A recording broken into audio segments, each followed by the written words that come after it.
ಅಲ್ಲ ಸರ್, ಗಿಲ್ಲಿ ಅವ್ರು ನೋಡಿ ಜಿ ಕನ್ನಡದಲ್ಲಿ ಡ್ಯಾನ್ಸ್ ಕನ್ನಡ ಒಂದು ಹೈಪ್ ಅನ್ನು ಕ್ರಿಯೇಟ್ ಮಾಡಿದ್ರು. ಸರ್ ಗಿಲ್ಲಿನೇ ಬೇಕಾಗಿದ್ಯಾ? ಗಿಲ್ಲಿ ಬಿಟ್ಟು ಬೇರೆ ಯಾರು ಇಲ್ವಾ? ಇವನ್ ಐ ಸ್ಪೀಕ್, ಗಿಲ್ಲಿ ಚೆನ್ನಾಗಿ ಮಾಡ್ತಾ ಇದ್ದಾನೆ ಅಂತಂದ್ರು. ಗಿಲ್ಲಿಗಿಂತ ಅತ್ಯುತ್ತಮವಾದಂಥ ಪ್ರತಿಭೆಗಳು ಕರ್ನಾಟಕದಲ್ಲಿ ಬೇಜಾನಿದ್ದಾರೆ. ಇವ್ರು ಹುಡ್ಕೋಂಥ ಕೆಲಸವನ್ನೇ ಮಾಡಲ್ಲ. ಯಾರೋ ಒಬ್ಬ ಯಾರೋ ಒಬ್ಬ ಡೈರೆಕ್ಟರ್ಗೆ ಇವ್ನು ಗೊತ್ತು, ಕರ್ಕೊಂಡು ಒಳ್ಳೆ ಸೇರಿಸ್ಕೊ. ಅನುಷಾಗಿ ಇವ್ರು ಯಾರೋ ಗೊತ್ತು, ಕರ್ಕೊಂಡು ಒಳ್ಳೆ ಸೇರಿಸ್ಕೊ. ತ್ರಿವಿಕ್ರಮು ಮಂಜಾ ಮತ್ತೆ ರಂಜಿತು ಸುದೀಪ್ ಅವ್ರ ಶಿಷ್ಯ ಅಂದ್ರು ಒಳ್ಳೆ ಕಳ್ಸು. ಇದು 3 ಜನ ಅವ್ರ ಶಿಷ್ಯ ಅಂದ್ರೆ ಇವರು. ಸೊ ಯಾರೋ ಗೊತ್ತಿರೋದ್ರಿಂದ ತಗೊಂಡೋಗಿ ಒಳ್ಳೆ ತೋರಿಸೋದ್ರಿಂದ ಐ ಥಿಂಕ್ ಪರ್ಫಾರ್ಮೆನ್ಸ್ ಮೇಲೆ ಇಂಪ್ಯಾಕ್ಟ್ ಆಗುತ್ತೆ. ಈಗ ನನಗೆ ಗೊತ್ತಿರಲಿ, ಸುದೀಪ್ ಗೊತ್ತಿರಲಿ, ಇನ್ನೊಬ್ಬ ಗೊತ್ತಿರಲಿ, ಅವ್ರು ಪರ್ಫಾರ್ಮ್ ಮಾಡಂಗಿದ್ರೆ ಮತ್ತೆ ಒಡೆ ಇಟ್ಕೊಂಬೇಕೆ ಹೊರತು ಅಥವಾ ಒಳ್ಳೆ ಕಣೋಕೆ ಬರ್ತು ಸುಮ್ಮನೆ ಆ ಬಿಗ್ ಬಾಸ್ ಮನೇನ ಅಥವಾ ಇವರನ್ನ ಪ್ರಚಾರ ಮಾಡೋಕ್ಕೋಸ್ಕರ. ಈಗ ನೋಡಿ, ನನಗೆ ಯಾವುದೂ ಬ್ಯಾಕ್ಗ್ರೌಂಡ್ ಇರಲಿಲ್ಲ. I am not from film background. ನಾನು ಆ್ಯಕ್ಟಿಂಗ್ ಬ್ಯಾಕ್ಗ್ರೌಂಡ್ ಇರಲಿಲ್ಲ. ನಾನು ಬಣ್ಣ ಹಚ್ಚಿ ನನಗೆ ಅಭ್ಯಾಸ ಇರಲಿಲ್ಲ.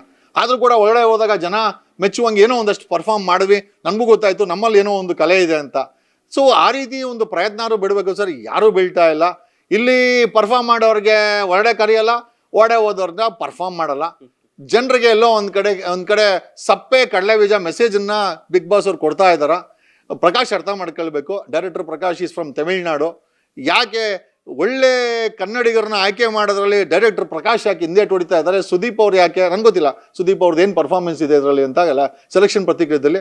ಬಟ್ ಅಲ್ಟಿಮೇಟ್ ಆಗಿ ಕಾರ್ಯಕ್ರಮ ನಡೆಸ್ಕೊಡೋದು ಸುದೀಪ್ ಅವರೋದ್ರಿಂದ ಖಂಡಿತವಾಗಿ ಪರ್ಫಾರ್ಮಿಂಗ್ ವ್ಯಕ್ತಿಗಳನ್ನ ಕರ್ಕೊಂಬಂದು ಆಡಿಸಿ ಜನರಿಗೆ ಮನರಂಜನೆ ಕೊಡಬೇಕೇ ಹೊರತು ನೀವು ಯಾರನ್ನೋ ಪ್ರಮೋಟ್ ಮಾಡೋಕ್ಕೋಸ್ಕರ ಅಥವಾ ನಿಮ್ಮ ಬೆಳೆ ಬೇಯಿಸ್ಕೊಳಕ್ಕೋಸ್ಕರನೋ ಯಾರೋ ಮಾಡೋ ಕೆಲಸ ಹತ್ರ ಮನೆಗೆ ಕೂತ್ಕೊಂಡಿದ್ರೆ ಅವನೊಂದಷ್ಟು ಕಾಸು ಗೀಸಿದ್ಯೋ ಅಥವಾ ಅವನೇನೋ ಬಿಗ್ ಬಾಸ್ ಅವ್ರು ಗೊತ್ತಿದ್ದಾನೋ ಅವನ ಕರ್ಕೊಂಡು ಹೊಡೆ ಬಿಡೋದ್ರಿಂದ ಸರ್ ಎಲ್ಲೋ ಒಂದು ಕಡೆ ಬಿಗ್ ಬಾಸ್ ಕಾರ್ಯಕ್ರಮ ಎಕ್ಕುಟ್ಟು ಹೋಗ್ತಾ ಇದೆ ಅಂತ ಅನ್ಸುತ್ತೆ ಸರ್. ಮೋಸ್ಟ್ಲಿ ಇನ್ನೊಂದು 1 ವರ್ಷ 2 ವರ್ಷ ಮೋಸ್ಟ್ಲಿ ಬಿಗ್ ಬಾಸ್ನ ಯಾರು ನೋಡಿದಿರೋ ಮಟ್ಟಕ್ಕೆ ಆದರೂ ಆಗ್ಬೋದು.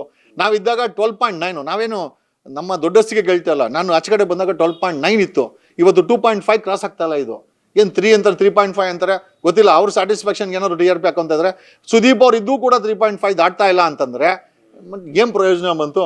ನಮ್ಮ ಜೀನಿ ಸ್ಲಿಮ್ ನ ಯೂಸ್ ಮಾಡಿ 8 ತಿಂಗಳಲ್ಲಿ 55 kg ಸಣ್ಣ ಆಗಿದ್ದಾರೆ. ಜೀನಿ ಸ್ಲಿಮ್ ತಗೊಂಡು ಈಗ ಫಿಟ್ ಆಗಿದ್ದೀನಿ ಅಂತ ಔಟ್ ಸೈಡ್ ತಿನ್ನೋದ್ ಬದಲು ಇದನ್ನ ತಗೊಂಡ್ರೆ ನಾವು ಸಣ್ಣ ಆಗ್ಬೇಕಂತ ಜಿಮ್ಮಿಗೆಲ್ಲ ಹೋಗ್ತೀವಿ, ರಿಸ್ಕ್ ತಗೋತೀವಿ. ಎನರ್ಜಿ ಡ್ರಿಂಕ್ ಆಗಿ ನಾವು ಜೀನಿ ಸ್ಲಿಮ್ ತಗೊಂಡ್ರೆ ಒಳ್ಳೆ ರಿಸಲ್ಟ್ ಬರುತ್ತೆ. ಮತ್ತೆ ಅದರಿಂದ ಯಾವ್ದು ಸೈಡ್ ಎಫೆಕ್ಟ್ ಇಲ್ಲ, ಎಲ್ಲ ಆರ್ಗ್ಯಾನಿಕ್. ಬೇಗ ಸಣ್ಣ ಆಗ್ತೀರಾ, ಫ್ಯಾಟ್ ಲಾಸ್ ಆಗ್ತದೆ, ಮತ್ತೆ ಸ್ಕಿನ್ ಗ್ಲೋ ಕೊಡ್ತದೆ, ಮತ್ತೆ ತುಂಬಾ ಎನರ್ಜಿ ಆಗಿರ್ತೀರಾ.